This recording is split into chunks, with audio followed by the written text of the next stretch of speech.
Hi guys, welcome to another episode of Redirection with Terri-Karelle, and I'm your host, Terri-Karelle. It's so good to have you. The podcast is brought to you by MasterCard in association with Heineken 00 and Toyota Jamaica. Let me tell you something. I appreciate the fact that you guys boost me up every single week. Y'all send your emails, your texts, your direct messages, your reposts, your shares, your likes, your comments.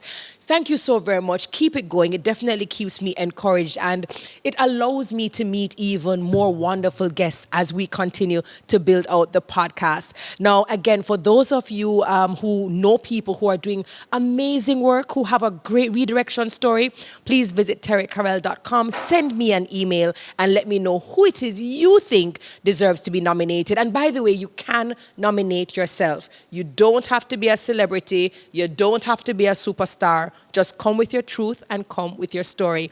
As usual, if you're sharing any of today's episode or other episodes, please don't forget to use the hashtag TKRedirection. Now, just before we dive in and I get to speak to a fantastic guest today, let me just take an opportunity to big up my sponsors. Of course, MasterCard just always reminding us that no matter how hard life gets, never forget to acknowledge those priceless moments.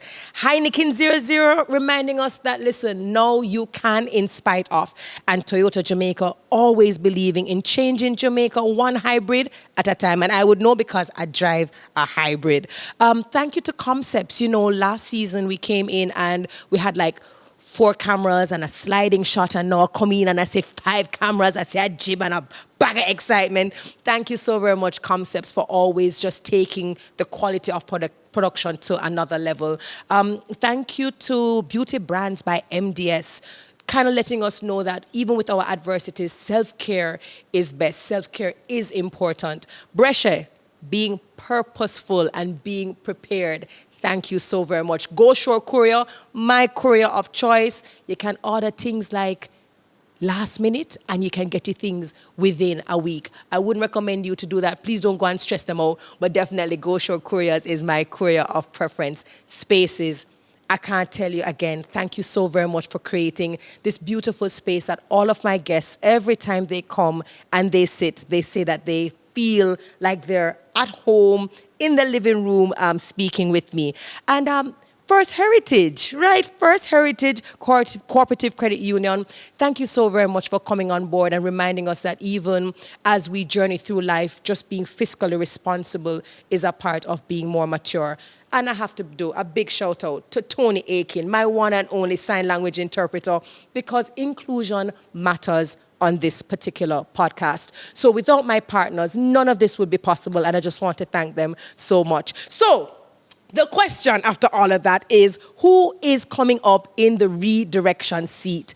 This lady I had the opportunity to meet a couple months ago, and I felt the light. She is an international speaker, ordained minister, best-selling author, serial entrepreneur, award-winning CEO, and a coach, and so much more. And you know what? If you spoke to her as a child, she would have said, this was not possible. So again, thank you so very much. Redirection with Terri-Karelle starts now.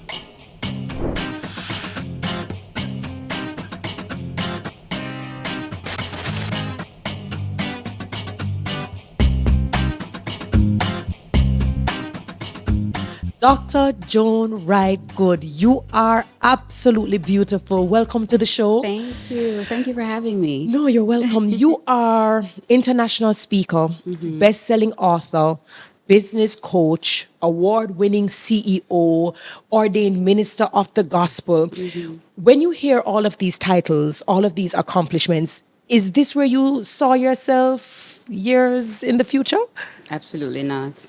Talk to me. Talk to me about little Joan growing up and the journey that she took to get to this place. Okay. Do you have the time? We're going to make the time.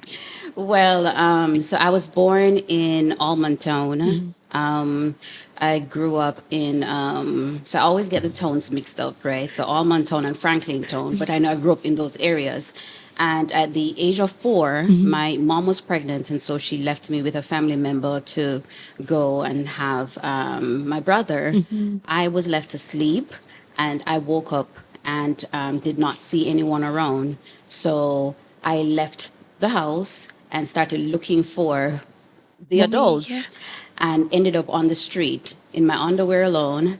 And some police were passing by and obviously was asking me, what's going on, where I'm from, where are my parents, and I couldn't answer. And so they took me to Maxfield Park Children's Home. I was at the home for a little while, which I can't begin to tell you, how that experience was. Fast forward, my mom now had to, when she found out where I was, she had to prove that she Was was the mom. a mom and a fit parent to get me back. And so we had to go through the court system. So the story is told to me that when the home agent took me to the courthouse and my mom came to get me, she asked the lady that was with me, she could take me to the bathroom. And the lady said, sure. And my mom just zoops out of there with me. Wow. So she stole me back from the home and Wow. sent me to Trelawney. Now, all this time, I was never in school. Wasn't in school, wasn't really, being taken care of. So I went to Trelawney at the age of 6, I believe. And so now I'm staying with my mom's aunt, which is my grand auntie. And she's older, older, staunch Pentecostal woman. And now I'm in a community where I know nobody. People were like, who is this little ugly pitney? I spoke differently because now we're in Trelawney. Of course. Spicy Hill. I don't know, Yes. did I hear about Spicy Hill? What? Spicy Hill, Trelawney. So the only thing that I knew then was church. So my grand aunt made sure I was baptized at the age of 7. And I never started school until 7.5 years old. So hold on a second. I know my viewers are just going, what? Yes. You would have been very young, Yes. having gone to Maxfield Yes. Park for children. I guess for me, it is even at that young age. What were you processing? What was it fear? Like, what emotion can you remember having being displaced? Everything that a child should not be feeling. So obviously I felt rejected. I felt abandoned because during that time in Trelawney, my family never visited me. I remember one visit vividly, one visit by my aunt and my mother and my younger brother. And it wasn't a, oh, we're so glad to see you kind of visit. So they were like strangers to me. So here it is. I am ejected from where I'm living. It was a tenement yard. So I had friends, kids. Now I'm there alone in Trelawney. There were no kids around. And for the kids that were around, my grand aunt used to tell me, don't play with the neighbor, them pitney, them not like you, right? So I was in a home with 2 old people. All I knew was church. By the time I started school, Duncan's all-age school, I remember vividly, I was too old to go into 1 grade. So now they put me in 2nd grade. And would you believe that going into 2nd grade, I came 2nd in the class? Talk to me about that. Yes. First year in school. So talk to me about that, being disadvantaged. Yes. If there's any word or term we could use to really describe what it is you are feeling and what you are going through, statistics will often say that by right, you should regress. You should find it Listen. hard to socialize, find it hard to figure out yourself and carve out your space. How do you at 7.5 start school off at such a late Yes. age and then come second? Talk to me about was there a particular teacher, the attitude, the approach? Where is it that you're getting this spirit to excel? To not sound cliche, I know it was all God, but to go back into being a child, I mimicked what I saw. So I would see how the teacher would respond to students who were bright and students who answered. So, I was like, I can do that. So I would look at how the relationship was between the adults and the children and then realize that I needed to be like them. But that can adversely affect someone because I grew up with the same mindset, believing that I need to be like this person in order to be liked. Got you. I need to be like this girl in order to be popular. I need to, even in church, I need to perform so pastor can like me. So you, as a child, how you're raised and how you're socialized and your education and all of those things, they play a very, very big part in how you conduct yourself as an adult. If you do not put the work in, you remain, I tell people, you'll age but never mature.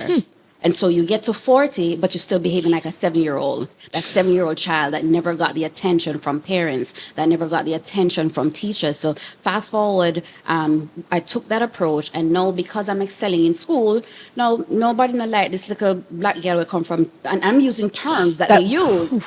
Black girl will come from town. Like, who is she? Nobody knows me. I don't have family there except in my aunt. And so when we were, at the time, we took common entrance. So I was I took common entrance, right. maths, English, and mental ability. Common entrance. And when I was doing my common entrance, I remember my grand auntie would say to me, don't go down to a particular yard to study, right? Because the people don't like you. Can I tell you that... and I'm going to fast forward the story. So I took common entrance and I passed. So, back then they published the names in the paper. They still do it? No. But they used to publish your name in the Gleaner under the there you school go. that you got to me through. now. So you couldn't lie and tell people that you get too far school exactly. Yes. So I passed for William Nib. And I remember this is what I heard, that when my parents saw my name in the Gleaner, they were shocked. Yes, because Trelawney, the two best schools, like the two best schools in Kingston. Alex went to William Nib, of course. Okay, was William Nib and Westwood. So if you pass for those two schools, you're in good hands. So I passed for William Nib, and it was one big thing. But then, when I went into first form. So I'm in first form now, doing good. I'm in track and field. Did your mother reach out? Did the family in town reach out and say congrats? Because sometimes we know we have family members, right? And I think a lot of us can relate to this, where there's abandonment, there is that she's not going to turn out to anything anywhere. He's not going to turn out. But the moment they see a spark, everyone comes around. Congratulations, it's my daughter. Yeah. Did you ever receive that? That was when my mom made the trip. Wow. Yeah, that was when my mom made the trip. How did that make you feel? Was it one of those moments when you were like, Mommy is proud of me? Or was it bittersweet? Did you have torn emotions? I did have torn emotions. I think even then I still didn't. It took me a long time to kind of get a footing. It's like I still felt like a wayward child. It felt like I was in a wilderness by myself. And it's very hard to express those emotions as a child, because who do you talk to? Because you're told to go to church and praise God, and you don't show emotions at church except when you're so-called getting the Holy Spirit. And I think a lot of times we tend to put spiritual band-aids over natural things and don't realize that there are some things, right? Some things don't need oil and deliverance. They need to be walked out, and you need to talk to a therapist or counselor, right? So you can't cast out what needs to be healed. Right? And that was what the approach was, trying to cast out something that really needs a discussion. It really needs communication, some redirection, really needed some self-worth to assure this child that, hey, you're not here by accident. You're not here by happenstance. This is what happened. Because all that time, I didn't know what happened. I didn't know all that time, right?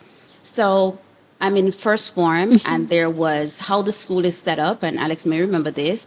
They have the teachers' quarter at one side. So for teachers who traveled from outside of the parish, they stayed they were boarded. Yes. So I had a best friend, don't want to give her a name, but her uncle was a teacher at the school. Yes. So every lunchtime, she would say to me, and I almost call her, and she would say to me, let's go over to Uncle so-and-so to eat lunch. So we would always go over there to eat lunch, because my granny, she would put some things in before we eat. But just little things. So embarrassed. Little things. Fried dumpling. Not make fried dumpling, the dumpling that left over from the day before, and you fry, yes. And everybody else having stush lunch, and I wasn't going to have that. So every lunchtime I went over there. One day Marcia didn't come to school, and I still took myself and went over there, and I was sexually assaulted. I was 11 at the time, and this man was probably in his 30s, right? I was sexually assaulted. Did you tell? No. I remembered him putting me in a bath after and showering me and everything and putting back my clothes, but I never told anyone. And I remember going home that day, and I slept for the entire day. I slept till the next day. And after that, the effects of that started manifesting in I didn't want to go to school. I didn't want to go to church. For lack of a better term, acting out. Yeah. And they didn't see that that was mental illness setting in. What they saw it as was I was demon Yeah. possessed. You were, yeah, the Yeah. spirit of Yes, rebellion. yes. So now I didn't even want to go into the house. That a certain fear came over me because I thought he was coming back to get me. And so picture this. I'm 11 years old going on 12. Country houses, you probably know them, you know, big house and there's a big piece of land at the back Yes. of the buried family members. I would sit in the bushes for hours not wanting to go into my house. I would hear my grandaunt calling my name, where is the Kapitni there? And would not respond. I would hide in the bushes. Did your best friend ever realize that something is wrong with my best friend? I'm not seeing my best friend, or I'm not seeing her as often, or when I do see my bestie, it's not the same spirited child that, you know, I'm accustomed to. Did We she never saw each ever? other after that because I never went back to school. I couldn't go back. And so after missing school for like a week, that was when my grandaunt put in the urgent call to Kingston to say, hey, something is happening with her. I don't know what it is, but I can't raise her anymore. It's out of my hand. And that was how I ended up back in Kingston, which was not better, but How, what's going through your mind? I mean, you're 12, you've been sexually abused, not really understanding what's going on, but at this point in time not really feeling loved. Do you accept that this is life? I did. I felt numb to life because by now I don't know what is what. I don't know how to feel. I couldn't process emotions. I mean, to this day, I'm amazed how when people say to me, you're so emotionally intelligent, because that took work. It took work. You know, after 2 marriages, I'm telling you, it was hard for me to process emotions because I didn't know what was what. They were all misplaced and displaced. I really didn't know. I didn't know what I couldn't equate love. Like, what is love? Is it And how sex? do you Is how do it you show yeah? it? Is it you know? How do I? Is I couldn't. I couldn't. Even with not just with in a relationship, but just with family members and friends. And so I can tell you, like in my 20s, I was a horrible person. I was a horrible person because I couldn't, I didn't know what it meant to be in a good friendship, right? Healthy. Yeah, healthy friendship with healthy boundaries. And so I was a horrible friend. I remember this one thing in particular. A group of us, we had mutual friends. And I remember the friend said to me, I'm going to tell you something, but don't tell back the other person. Now, again, you're coming up looking for approval by being like everybody else and wanting everybody to like you. By the time she walked through the door, I just went and tell the other person because I want to be the other person's friend. And I remember she never forgave me for that. And I couldn't understand why. And Distrust. yes. And for me today, it makes me more non-judgmental of people, especially young people, because I know sometimes it's not who they are. You know, it's the situations that happen to them and they haven't gotten the opportunity to really process and heal. And sometimes they just haven't found right persons Yes. along their Yes, journey to say, yes, come, let me yes. help you. So Yeah. you are back in Kingston. You said not necessarily the best place, the best environment, because let's be real, this place has not been home for you Exactly. for a very long time. Exactly. How do you navigate 12 out of school, dealing with what you know has happened to you, trying to figure out what does this mean for you in the future before you even get to your 20s? What happened? Oh, so a lot happened. So got back to Kingston and now I'm back downtown, but this time it's a different side. So now I'm south side, right? Right between, I think they call it Spranglers, right? My siblings don't know me. Another tenement yard, nobody knows me. So they know my parents because they've lived there for years. So they're seeing me now and they're, oh, you mean you had you had a daughter all this time? Where has she been? Yes. And even my brothers were like, you know, where have you been? Who are you? Why you talk like that? Because no, I'm fully country. I'm fully immersed in Trelawney You don't life. fit in anywhere. Nowhere. Like everywhere I went, between my pre-teenage years and early adulthood, I fit nowhere. it was such a, it's almost as if I was meandering through life, you know, just trying to figure my way out. You know, so to answer your first question, no, I never thought I would be here today. So I'm in Kingston, my getting assimilated to this new life, and everyday gunman kills somebody. I need to don't go outside, don't do this, And don't what do about that. school? School. So that's it. So I was out of school for an entire year now, right? And my mother was like, okay, this you can't sit at home not doing anything. As now my brothers are going, everybody's gone, you know, gone to work, gone to school. I'm the only one at home. So she eventually started reaching out to people. So a school, there was a school nearby, Holy Trinity Secondary, and she was like, I'm going to make you go up a Holy Trinity. And during the daytime, I would see the kids coming home from school, and I was like, no, I don't want to go to Holy Trinity Secondary. Maybe, I mean, I don't know what it is now, Yes. but back I was like, no. And so I remember her telling me she's going to reach out to V.T. Williams. That was a bishop that used to come on the radio, and I remember she wrote to him, and I remember hearing it over the radio. They prayed for me, and about a few weeks later, she got back a call from Woolmer's. So, but when she Nice. got the call from Woolmer's, I would have been, for example, I would have been in ninth grade when I Yeah, got you'd there. have They been didn't, older. yes, they didn't have the space, so I had to go into eighth grade. So I went back 1 year, but that was my saving grace going to Wolmer's, which, as I said, now I'm in the kind of uptown crew now and trying to see Socialize. yes, and everything was just so difficult. But I was always doing track and field, so that Yes. was like my little place where, you know, I kind of ruled. Yes. They call me Hurricane, so you know I used to run fast. Really? Yes, I did high jump, long jump, and track and field, 100 and relays. And so I fitted there, and you know, I had a little core group there, and yes, you know, again, I was top of my class, everything. I had good friends. People call me. You weren't amazed at your ability to bounce back? Because this is not normal. Back then I didn't. But I just thought it's the thing to do.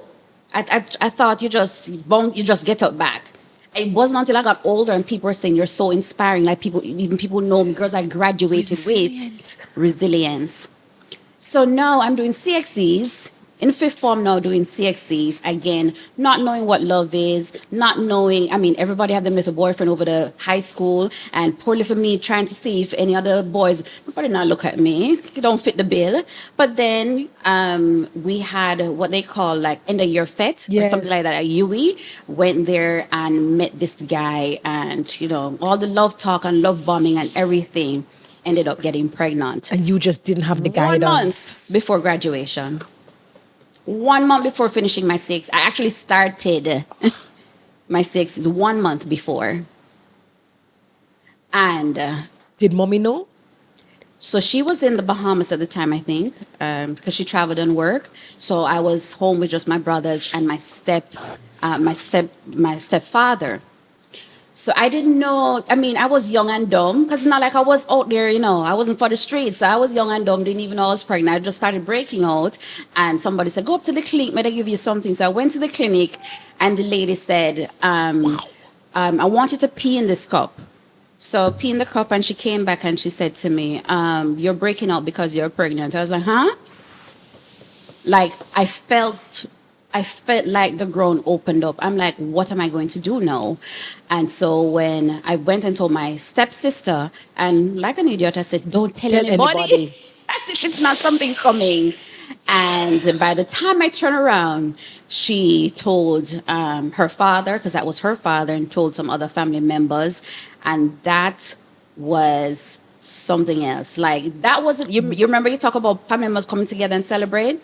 That was a time that they all grouped together to say you're worthless, you're good for nothing. All this money This is what you spent, do. all this money spent sending you go to school. No, nobody's money was spent. And I used to work at Kingston Bookshop every summer to support myself in high school. But no, funny enough, you're the embarrassment Yes, to the family. embarrassment. I was kicked That's out of the ironic. house.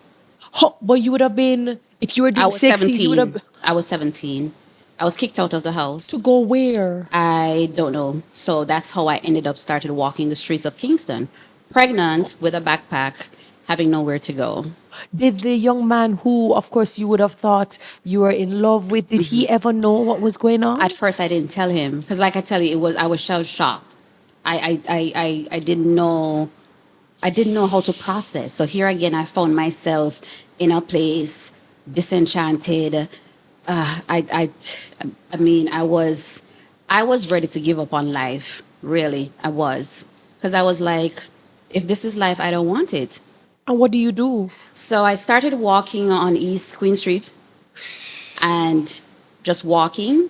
And then I remember that I had a cousin lived on Wildman Street. So I walked Kingston for 2 days and ended up sleep. Yeah. So for those 2 days, I walked Kingston hungry, pregnant, everything. What I would do is, because the kitchen was outside, the tenement yard kitchen was on the outside. So I'd wait until maybe 8 o'clock before returning to where I was kicked out of, spread newspaper, go into the kitchen, spread newspaper on the ground and slept there.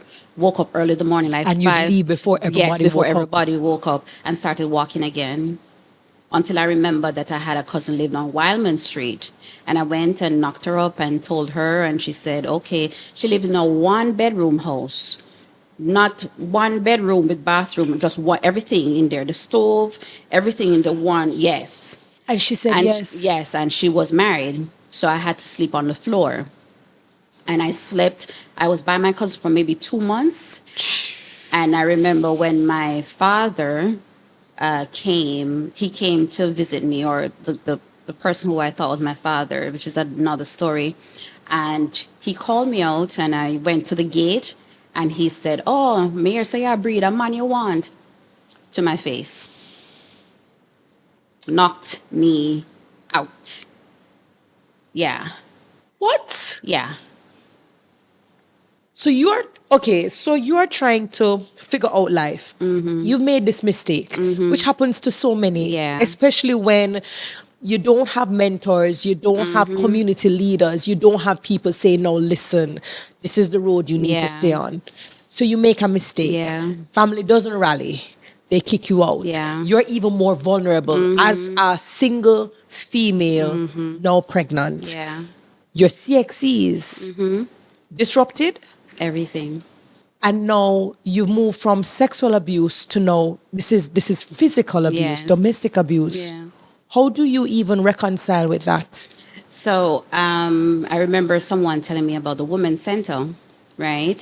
And that you don't have to drop out of school, you can go back. And that's how well, before I went to the Women's Center, by then my cousin said, you have to let the person know that you're pregnant. And so that was how I told him I was pregnant. And he was afraid to tell his parents and the whole long story. But in the end, his parents took me in. Wow. Yeah. They lived in Augusttown, and they were like, you can't be living like this. I was malnourished, everything. Like, I never went to, I didn't know I was supposed to go to clinic. So, like, my first time going to clinic, I was like 6 months pregnant. So when they took me in, they got that into place. His mother started feeding me and making sure, when my child was born, she was 5 pounds.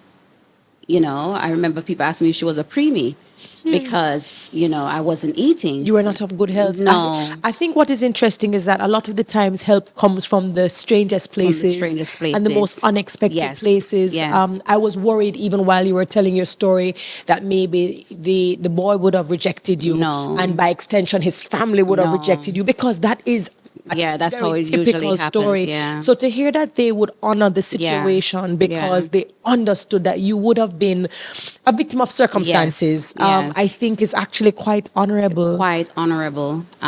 To this day, I mean, the Bogle family in Augusttown, they were my saviors. So they brought me in, and the parents told me, you're not going to sleep together, and you're going to go to school. And that's how, yes. So that's how I ended up at Women's Center, finished the CXCs, had my baby. I still lived there for a little bit.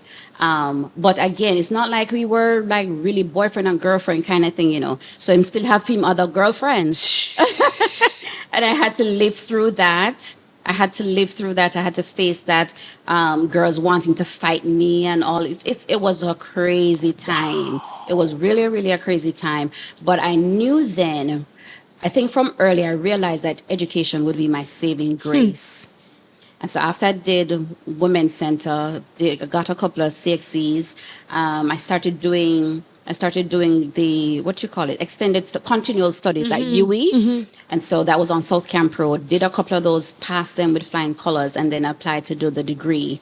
When I applied to do the degree, I also applied for a job there. So by now I was doing odd jobs, like working at the Harbor Dashery, working here, working there.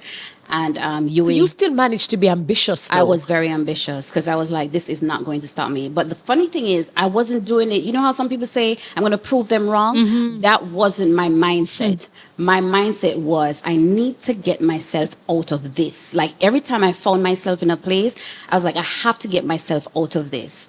And so I started working at the University of the West Indies, and I stayed there for a long time. I think, maybe 7-10 years. Really? Yes. I think what I've noticed about you, I think, is taking ownership. I did. And I think a lot of persons where they go wrong is not taking ownership or realizing that at the end of the day, it's our responsibility. Yes. Sure, if you get help and you get support from other people, that's fantastic. Yes. We welcome it.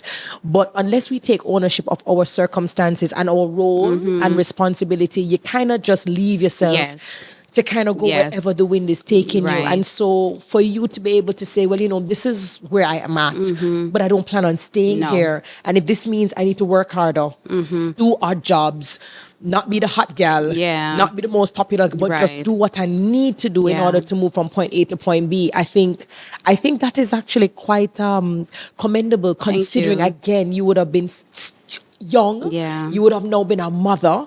School would have been interrupted so many times. Yes. The idea of love and, being understood would just have not been concepts to you. No, it wasn't. It wasn't. Even going into my first marriage, it wasn't. It wasn't at all.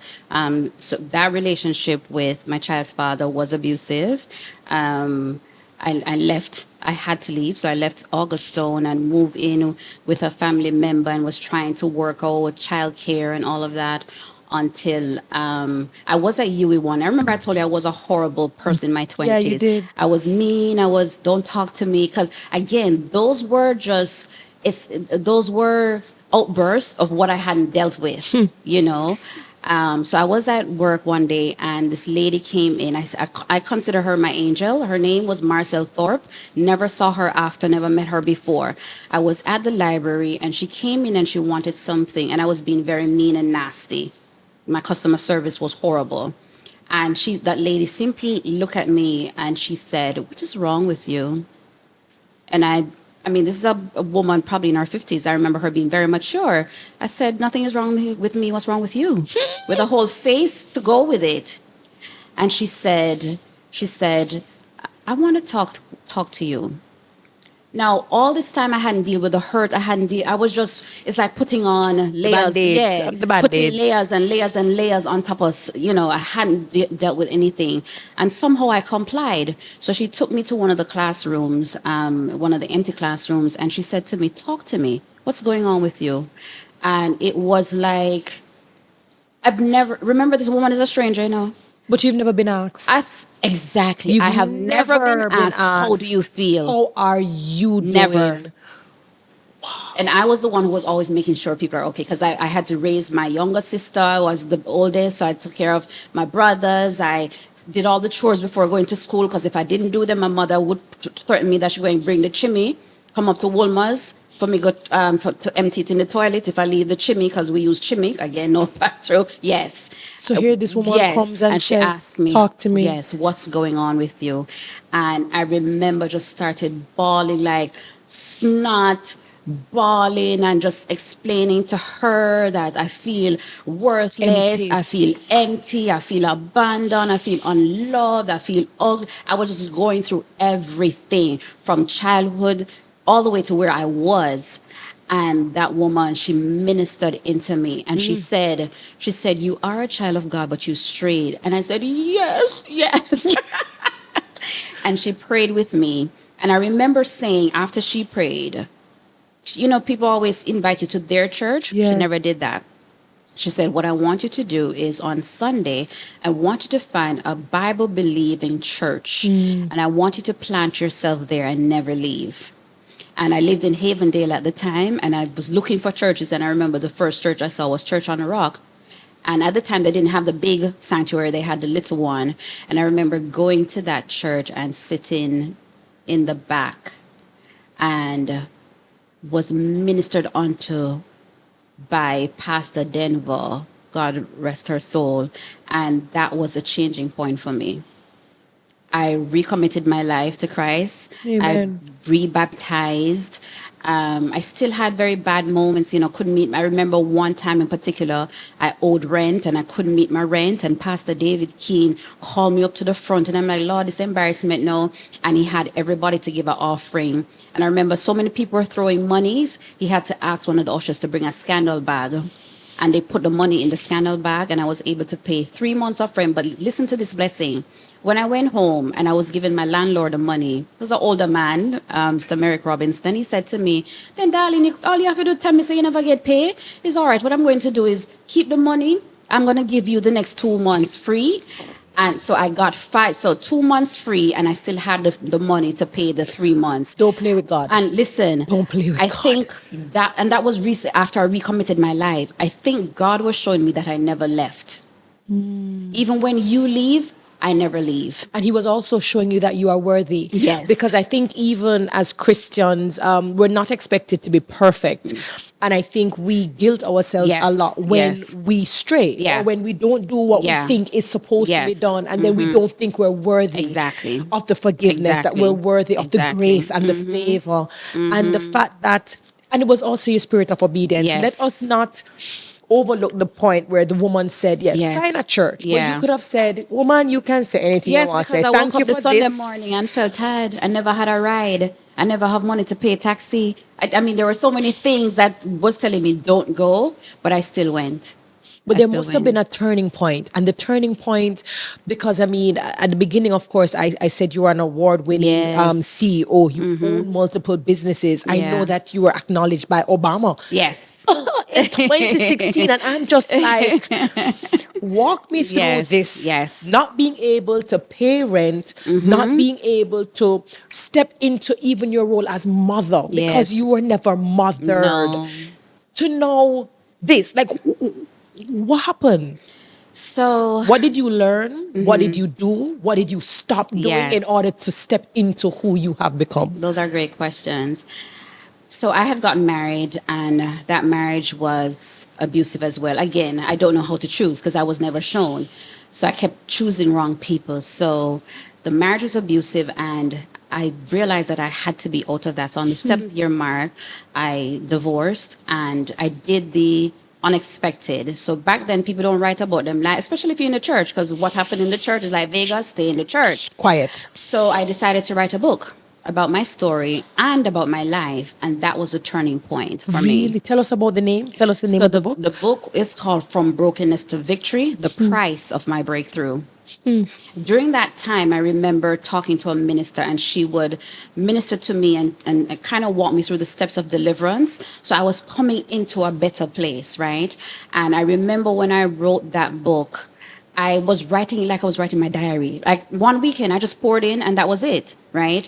And that book went on to sell thousands of copies and people were asking me to speak. And I remember being asked to speak at a woman's retreat for pastors' wives, right? Now, I was married to a minister, so I was like, okay. So I didn't know what to expect. Terry, when I showed up and I shared, there wasn't a dry eye in the room. Audience. And that was when it's like God said to me, no, this was why I brought you through what I brought you through. Impact. Yes, it wasn't about you. It was about them. It didn't happen to you. It happened for you. And when that happened, because now I had to walk through the public shame, people. Well, I was just about to ask you.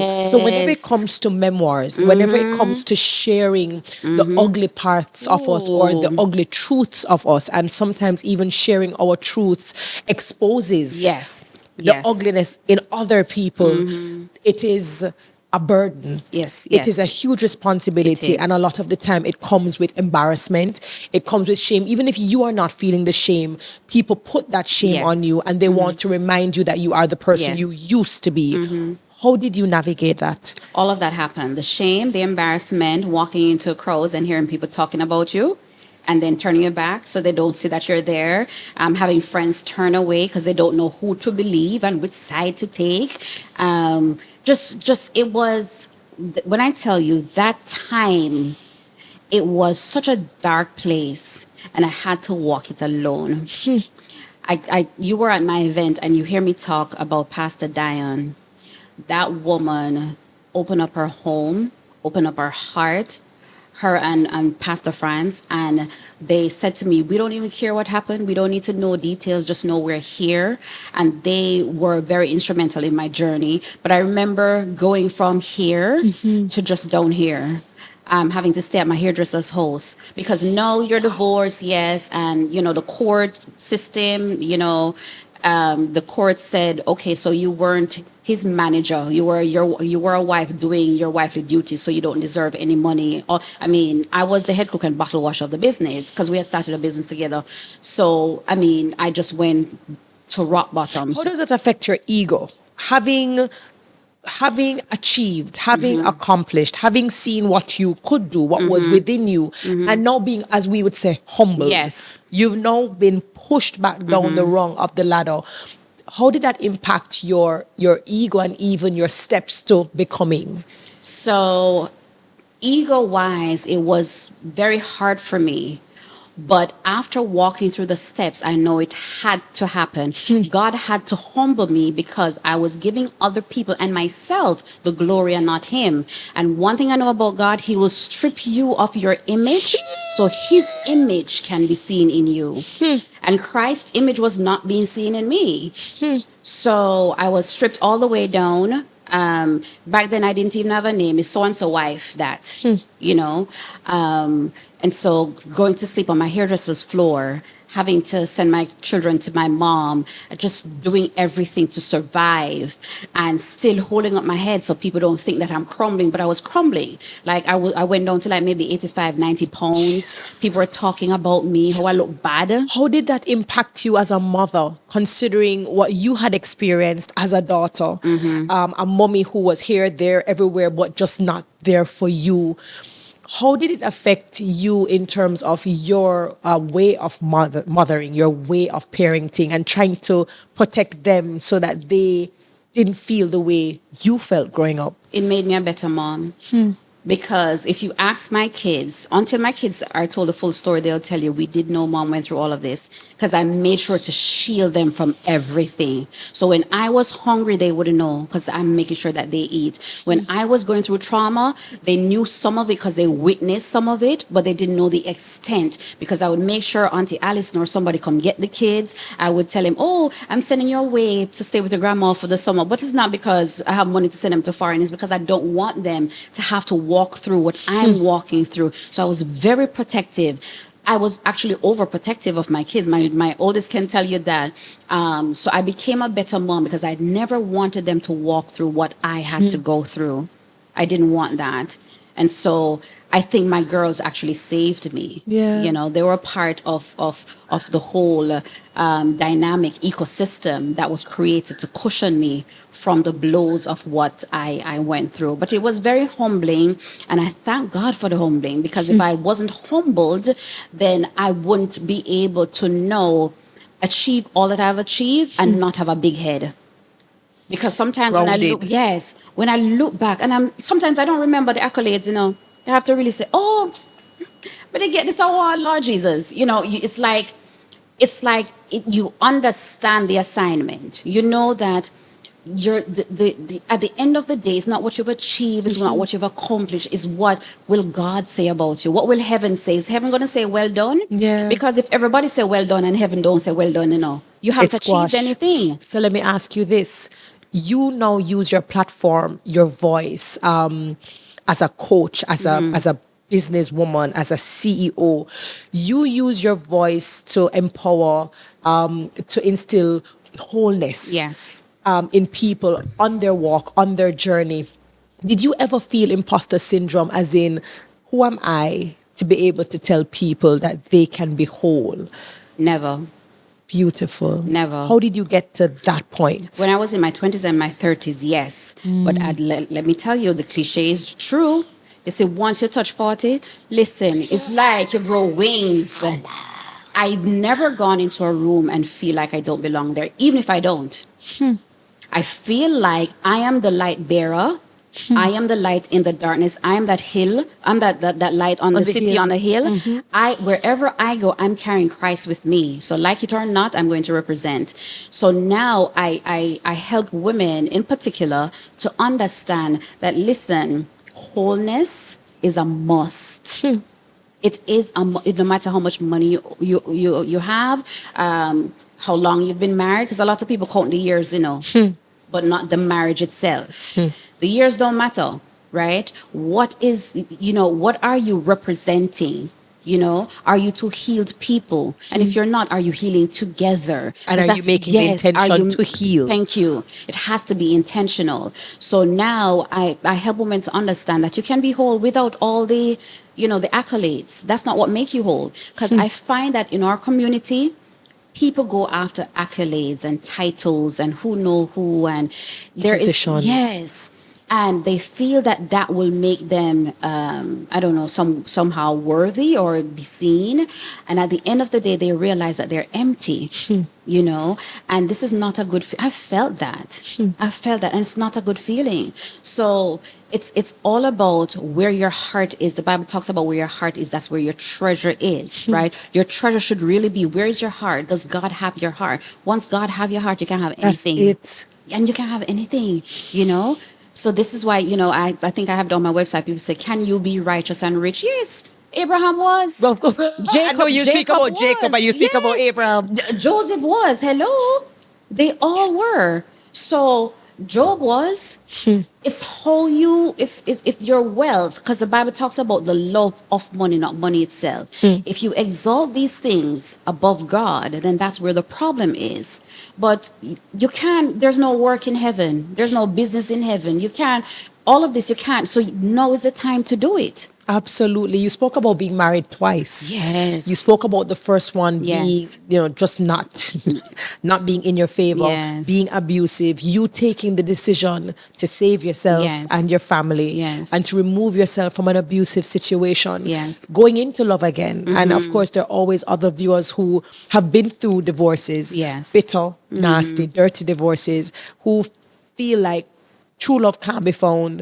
Getting married again is non-negotiable. What convinced you, or To how get were you married again? convinced to get married again, considering being bitten by such a bad bug the first time? I took the time to heal. I was single and abstinent for 4 years, and I went through the process. And I remember too, not just going through the process, but forgiving. Like my ex-husband and I are not best friends, but we're great friends today. When he visited, when we lived in Florida, my husband would welcome him. He would stay there because we shared a child together. My deceased husband and him, they would go out, like boys and things. So, but it was a process of forgiveness. And let me tell you how powerful forgiveness is. This happened in 2007. We're in 2024. I can't do the maths right now. But let me tell you something. Let me tell you something. 10 years after, God allowed him to write a book, to hire my company to publish the book, and to acknowledge in the book what he did in our marriage. Wow. When all this time people were saying, oh, she's lying, this is not true, da-da-da. Wow. Yeah, You let go, you let God, and he took control. there you go. You said that your husband is deceased. Yes. So I got married again, fell in love, got married. We were youth pastors at our church. We were ordained together. We did business, we traveled together, did business together. And in 2021, he had a heart attack. And so we had 13 years together. I think, again, that was a part of my journey, because no, I left Jamaica, moved to the US. So I moved to be his wife, not knowing nobody foreign, not knowing anything about doing business in the States. You see how I'm bold, right? Went This has to been the story of your life, though. Yes, went to the US, right? But during that 4 years hiatus, when I was healing, I did law school, right? Again, it's like every time I go back to education, it was like my saving grace. So what to do now? You know, some people was for the street. I went back to school, so did law, did a master's, and now I'm actively job hunting I in the just like the U.S. fact that you just kind of say, I just took, in these 4 years, I just asked myself, what am I going to do? Let me do law. One of the hardest, I think, careers to pursue. And then you were like, yeah, let's do this master's. Let's just get some things done in these Let's 4 get years. some things done. I have the time. When you hear these words coming out of your mouth, you do realize that has got to be like an anointing. Like you realize that the average person, after being through, everything, Yes. can't just do those things as easily. And I'm not saying it was easy, but to get it accomplished like that's amazing. Thank you. At one point, I used to think something is wrong with me. Like I'm not processing things. Like I would say, have I processed this? Like I really sit down and talk to myself, and then I'm like, let me talk to a therapist, and I'm going to the therapy sessions, and I'm telling her, and she's like, but you're self healing. Like I literally, yes. So I did law, did a master's, and now I'm job hunting. Congrats. Thanks, because I want to be, in the U.S. system. My husband at the time was a recruiter, so he got jobs for people and could not get me one job. Every interview I go on, there was a problem. I remember one I went on, the man said my bangles were too flashy. He was distracted. That's the reason why I wasn't hired. But all of that, it was God's protection. God was saying again, and it's kind of cliche, I have to use it. God was redirecting me. He was like, you're trying to go here when I'm trying to send you there. Like, see, a lot of times we believe that when God says no, that it's final. And we believe that every time God is going to give us a yes. So we pray, God, give me this job. And God says no, and we're like, but the Bible says you must pray for what you want. Half the time we're not praying His will. Half the time we're not praying biblical prayers. Yes, I'm telling you, God, what the desires of my heart is, but at the end of the day, not my will, but yours be done.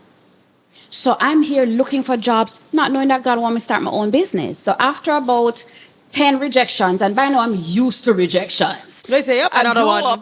Another one. Being rejected. So it's like, can you see what God is, the tapestry? He was building my back to be broad because He knew I would need it in business, but I didn't see it at the time. So all these no's. I'm like, okay. So I remember going to one and they say, yes, but guess what? They're paying me $10 an hour with my big bright self, $10. With the masters and everything. Yes. And I remember my good friend, Dr. Shalit, I called her. I was like, I got the job. And she said, okay, how much are you paying? I said, $10 an hour. She said, you must see. And she cussed. She said, pardon my French. We all have a friend like that. And that was when I said, yeah, I think, what am I doing? And I went home, did not respond to the email for the job offer. And I asked God, I said, what do you want me to do? And that was when I heard in my head, do a SWOT analysis. And I'm like, okay, that answered my question. But then I started to write, okay, what are my strengths?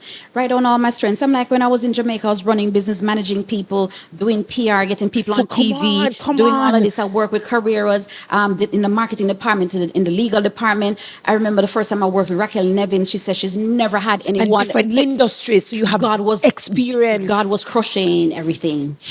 And when I look at my strengths, I'm like, wow. And so I remember taking the $125 I had and going on Sunbiz and registering my business and started advertising that I'm a business consultant. And in 2 days, I got the first call. And after I got the first call, a Jewish family hired me to do marketing. The father hired me, then the brother, then the two sons. And I was just being hired to do this. And that was how my business started in my living room. And Obama. 2016. Tell us about that. So now I was helping the community. I was giving back to Jamaica. I also gave to Maxwell Park Children's Home. I was doing things silently because I don't believe in broadcasting your charity work. So there are times when you have to do that. So I remember helping a few young ladies who were just released from prison. I hired them, and I was hiring people who were disenfranchised like myself. And somehow, I guess a nomination was happening and somebody submitted my name. So when I got this email, now I'm thinking I'm being scammed. And when I looked it up and everything, no, I saw everybody talk. Yes. Legitimate. And I was invited to Washington, D.C. It was 5,000 women. I mean, I'm sitting in the second row, Oprah, Mrs. Obama, Mr. Obama himself, all these celebrities. And I was sitting there like, wow. I didn't do badly Wow. for myself. Exactly. And you were you Exactly. able to process it? Because I know persons like you make a target, you decide to do it, you get it done, you keep on moving. Have you taken more time to process the work that you do and to celebrate the things that Yes. you're able to accomplish? Yes. Have you learned how to do that I for have yourself? learned. I have learned. So now I'm in my rebirth season. Yes. Now I take my own trips. If I don't have it, my sister used to come with me, but now she's dating me there, so I'm on my own. You're on your own. So I go to Greece on my own, Turkey, wherever I want to go. I celebrate myself.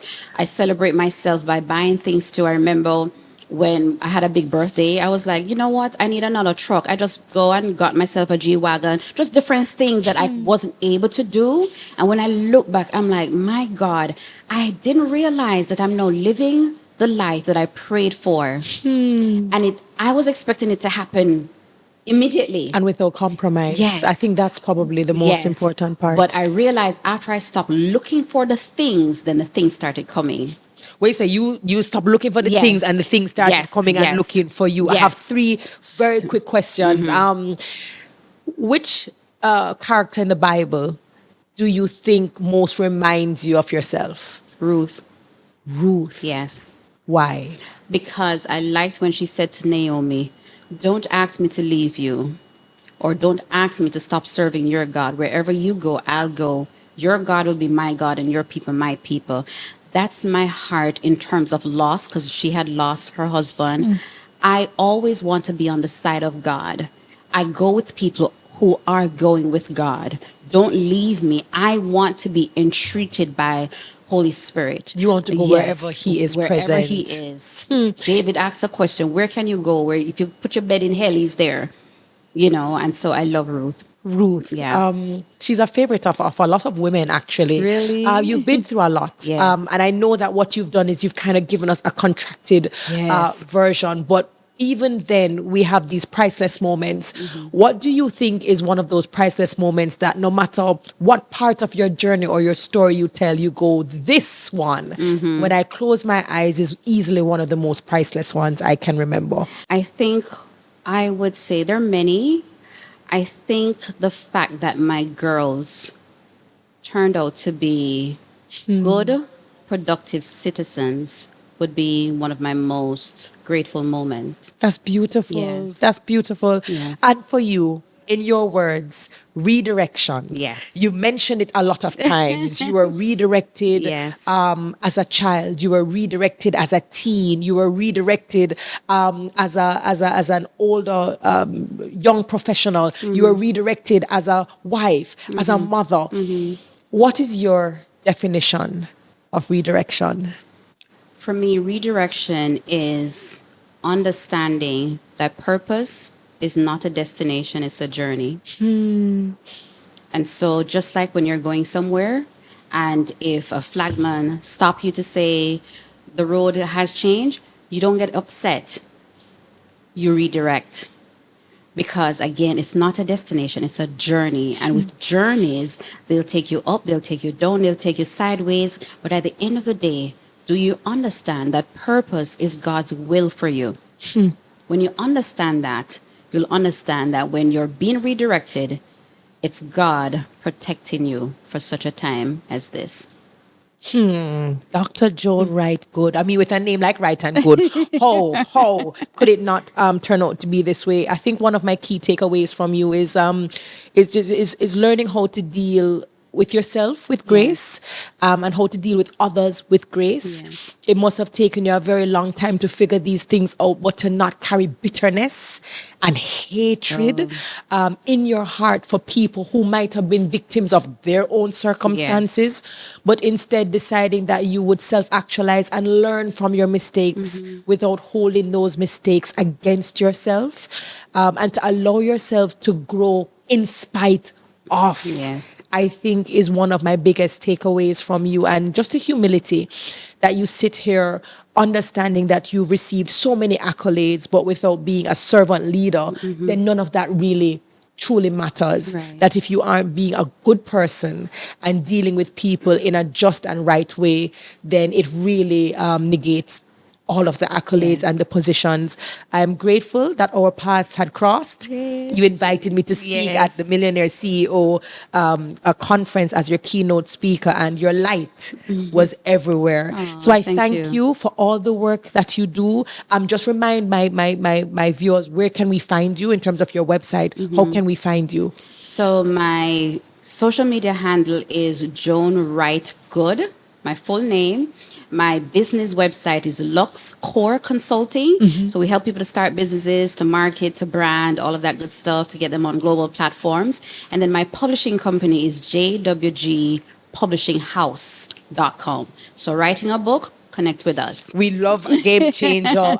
We love you, woman of God, and we just you. pray that your steps will always be ordered. Thank you so very much for being in the redirection seat. Thank you for having me. I feel redirected today. I love it. I love it. And what Dr. Joan Wright-Good doesn't know is that that suit that she's wearing right now will become mine. Guys, I certainly hope that you enjoyed this episode of Redirection with Terri-Karelle. Season 3, I am so excited. As usual, go ahead, like, share, subscribe, comment. We definitely want the conversations like these to impact and influence and to move in other spaces. We definitely believe more people need to hear stories like this. Again, thank you for being a part of the TK tribe, and thank you for watching.